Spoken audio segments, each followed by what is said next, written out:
Hi friends, இன்றைக்கி இந்த வீடியோவில் நான் ஃபாலோ பண்ணுற சில சமையல் குறிப்புகளை உங்களோட ஷேர் பண்ணுறேன். வீடியோ கண்டிப்பாக உங்களுக்கு யூஸ்ஃபுல்லாக இருக்கும். ஸ்கிப் பண்ணாமல் கடைசி வரைக்கும் பாருங்கள்.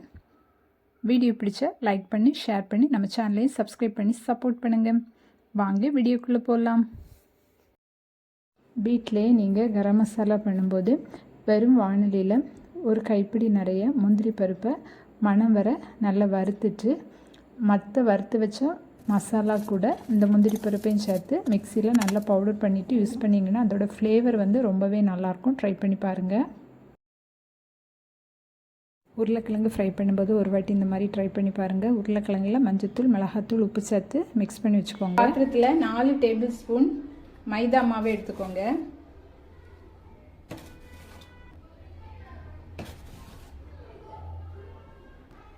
ரெண்டு டேபிள் ஸ்பூன் கார்ன்ஃப்ளவர், பொடி பண்ணி வச்சுருக்கிற மேகி, ஒரு 1/4 டீஸ்பூன் மிளகாத்தூள், மேகி பேக்கெட்டில் பாதி மேகி மசாலா,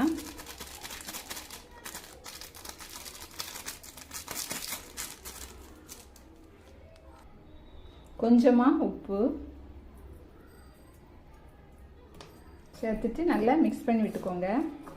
இதில் மஞ்சத்தூள், மிளகாத்தூள், உப்பு சேர்த்து அப்ளை பண்ணியிருக்கிற உருளைக்கிழங்கு நல்லா பரட்டி எடுத்துட்டு எண்ணெய் சூடு பண்ணி மீடியம் ஃப்ளேமில் இந்த மாதிரி ஃப்ரை பண்ணி எடுத்திங்கன்னா ஈவினிங் ஸ்நாக்ஸாக கூட ரொம்பவே நல்லாயிருக்கும். குழந்தைங்க விரும்பி சாப்பிடுவாங்க. ட்ரை பண்ணி பாருங்கள். வாழைத்தண்டு பொரியல் பண்ணும்போது கட் பண்ணதும் வாழைத்தண்டு கருத்து போகாமல் இருக்க இந்த டிப்பை ஃபாலோ பண்ணுங்கள். பாத்திரத்தில் 1/4 டீஸ்பூன் மஞ்சள் தூள், 1/2 டீஸ்பூன் உப்பு, வாழைத்தண்டை கட் பண்ணி போட்டால் அது முங்குற அளவுக்கு தண்ணி சேர்த்துக்கோங்க. நல்லா மிக்ஸ் பண்ணிக்கோங்க. கட் பண்ண வாழைத்தண்டை இந்த தண்ணியில் நீங்கள் போட்டு வச்சுட்டு அதுக்கப்புறமா நீங்கள் சமைச்சிங்கன்னா வாழைத்தண்டு கருத்து போகாது, நல்ல கலராகவே இருக்கும். ட்ரை பண்ணி பாருங்கள். கோவக்காய், உருளைக்கிழங்கு, வாழைக்காய் இந்த மாதிரி எந்த வறுவல் பண்ணாலும் இந்த மசாலா சேர்த்து பாருங்கள், ரொம்பவே நல்லா இருக்கும். முழு மல்லி சேர்த்துக்கோங்க. அது கூடவே ஒரு 1/4 டீஸ்பூன் ஜீரகம், தோலோடவே ஒரு 4 பல் பூண்டு சேர்த்து நல்லா சதைச்சிக்கோங்க. கடுகு தாளிச்சிட்டு வெங்காயம், பச்சை மிளகாய்லாம் வதக்கின அப்புறமா இடிச்சிருந்த மசாலாவை சேர்த்து மிக்ஸ் பண்ணிவிட்டு என்ன காய் சேர்க்குறீங்களோ அந்த காய் சேர்த்து மிக்ஸ் பண்ணிங்கன்னா டேஸ்ட் ரொம்பவே நல்லாயிருக்கும். ட்ரை பண்ணி பாருங்கள். ரசம் பண்ணும்போது இந்த டிப்பை ஃபாலோ பண்ணுங்கள், அதோட ஃப்ளேவர் ரொம்ப நல்லாயிருக்கும். நுர பொங்கி வருது. இப்போ ஸ்டவ்வை ஆஃப் பண்ணிடுங்க. ஆஃப் பண்ணிவிட்டு ஒரு கொத்து கருவேப்பிலை சேர்த்துக்கோங்க. கொஞ்சமாக மல்லி இலையை கட் பண்ணி சேர்த்துக்கோங்க.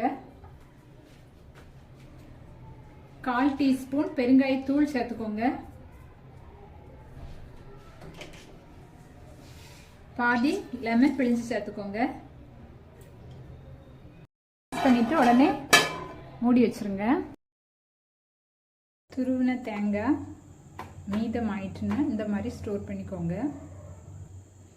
கடாய் சூடு பண்ணி மீதமான துருவின தேங்காயை சேர்த்துக்கோங்க.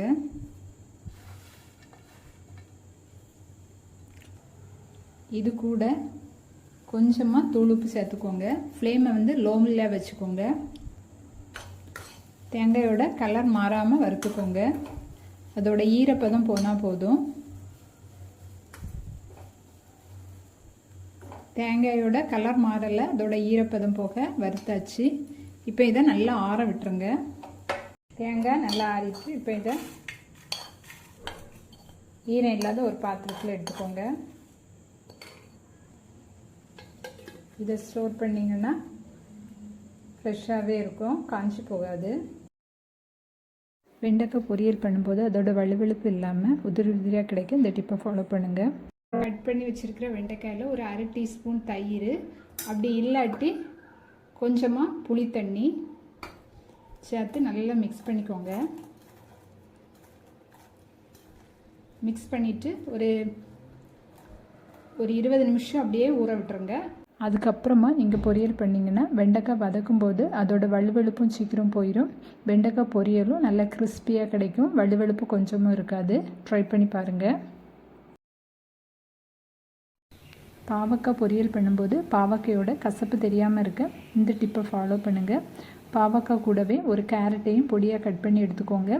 பாவக்காய் வதக்கும் போது இந்த கேரட்டையும் சேர்த்து நல்லா வதக்கிட்டு அப்புறமா நீங்கள் பொரியல் பண்ணிங்கன்னா பாவக்காயோட கசப்பு கொஞ்சமும் தெரியாது, டேஸ்ட்டும் ரொம்ப நல்லாயிருக்கும்.